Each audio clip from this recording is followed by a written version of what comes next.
Assalamualaikum warahmatullahi wabarakatuh. Waalaikumsalam warahmatullahi wabarakatuh. Bismillahirrahmanirrahim. Alhamdulillahirrabbilalamin. Wassalatu wassalamu ala asrofil anbiya wal mursalin wa ala alihi wa sahbihi wa man tabi'ahum ila yaumiddin. Amma ba'du. Puji syukur kehadirat Allah Subhanahu wa taala yang telah mengumpul kita di tempat yang insyaallah diberkahi olehnya. Amin amin ya rabbal alamin. Salawat serta salam tak lupa kita curahkan kepada junjungan Nabi besar kita, Nabi Muhammad Sallallahu Alaihi Wasallam, serta keluarganya dan para sahabatnya. Teman-teman, ada yang tahu nggak sekarang puasa yang keberapa?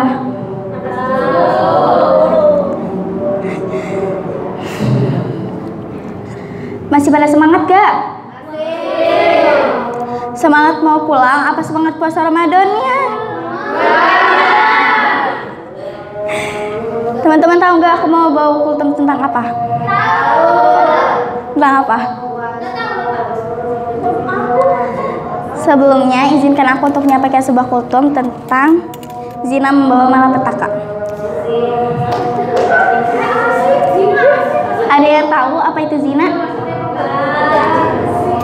Zina itu adalah salah satu perbuatan keji. Allah Subhanahu wa taala berfirman dalam surah Al-Isra ayat 32 yang berbunyi, A'udzubillahi minasyaitonirrajim. Bismillahirrahmanirrahim. Wala taqrabuz zina innahu kana fahisyah wa sa'a sabil. Yang artinya, dan janganlah kau mendekati zina. Zina itu sungguh suatu perbuatan keji dan suatu jalan yang buruk. Maka sudah jelas Allah melarang kita untuk melakukan perbuatan keji. Bahkan mendekatinya aja nggak boleh. Zina itu ada banyak macam. Contohnya zina pada orang yang berpacaran. Kenapa? Karena mereka saling suka, terus mereka cecetan, terus mereka sayang-sayangan. Itu termasuk zina. Zina apa? Zina hati sama zina pikiran. Kenapa dibilang zina pikiran? Karena pasti mereka tuh memikirkan seseorang yang dia suka atau memikirkan lawan jenis. Belum lagi yang ketemuan dan jalan bareng. Nauzubillahnya sampai melakukan perzinaan. Padahal udah jelas-jelas Allah melarang kita untuk melakukan perzinaan. Kalau Allah sudah mengharamkan suatu perbuatan, itu pasti banyak mudaratnya. Misalkan di zaman sekarang seks bebas merajalela. Kemarin tuh aku baca koran. Itu tuh katanya di koran itu PSK itu katanya pekerjaan seks itu mau dibayar seikhlasnya.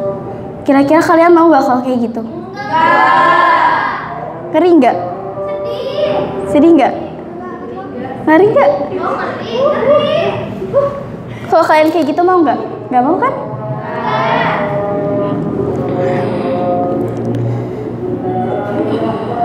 Tapi banyak dari mereka yang berpikiran kalau hal itu tuh menjadi hal yang biasa, yang wajar. Malahan ada yang bilang kayak gini, itu malahan orang tua yang bilang gak apa-apa pacaran, udah biasa, namanya juga anak remaja. Kalau orang tua ngomong kayak gitu, kalian mau pacaran gak?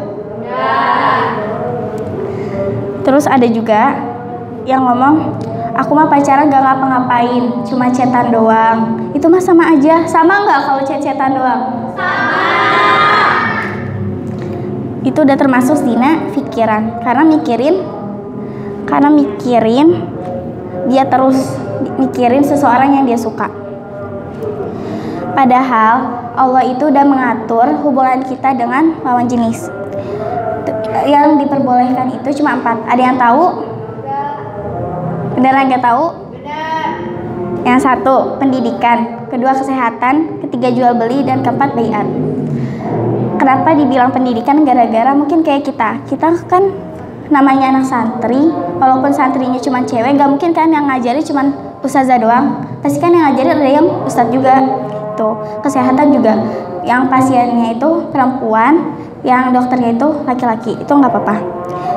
Jadi orang yang pacaran cecetan itu masuknya yang mana? Gak ada, bukan keempat-empat ya kan? Belum lagi karena banyaknya perzinaan dan kasus-kasus yang timbul kayak hamil di luar nikah, terus aborsi, terus minta dispensasi nikah. Banyak gak anak SMA yang di luar sana minta dispensasi nikah?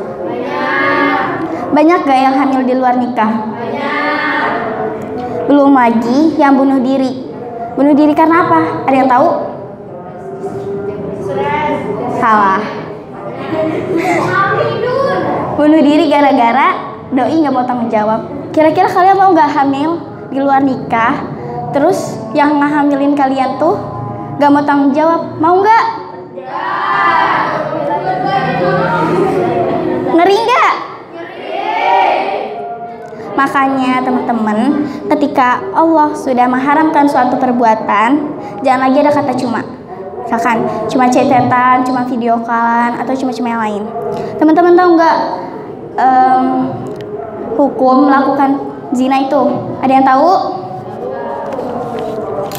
Allah Subhanahu wa taala berfirman di surah An-Nur ayat 2 yang berbunyi, A'udzubillahi minasyaitonirrajim, bismillahirrahmanirrahim. Az-zaniyatu waz-zani fajlidu kulla wahidin minhuma mi'ata jaldati wa la ta'khudhukum bihima rafatun fi dinillahi in kuntum tu'minuna billahi wal yawmil akhir wal yashhad 'adzabahuma ta'ifatun minal mu'minin.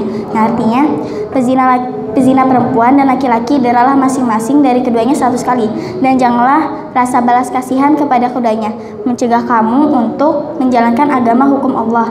Jika kamu beriman kepada Allah dan hari kemudian, dan hendaklah pelaksanaan hukuman mereka disaksikan oleh sebagian orang-orang yang beriman.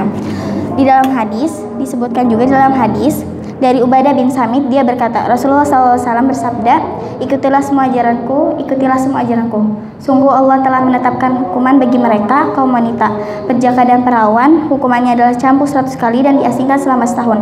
Sedangkan laki-laki dan wanita yang sudah menikah, hukumannya adalah darah 100 kali dan dirajam. Hadis riwayat Muslim. Kira-kira kalau kalian melakukan perzinahan itu, ada yang mau dihukum kayak gini nggak? Tapi nggak mungkin kan kita pakai hukuman ini karena khilafah itu belum tegak. Jadi karena khilafah belum tegak, jadi banyak yang melakukan perzinahan. Jadi kita harus bikin khilafah itu tegak. Kita harus berdakwah, kita harus mengajarkan. Jadi kesimpulannya, kita harus menundukkan pandangan kita dari lawan jenis yang bukan mahram dan menjauhi perzinahan atau apapun yang mendekati zina. Sekian dari aku. Bila kurang lebihnya aku minta maaf. Bila ada kesalahan datangnya dari aku, bila ada kebenaran datangnya dari Allah Subhanahu wa taala. Wabillahi taufiq wal hidayah. Wassalamualaikum warahmatullahi wabarakatuh.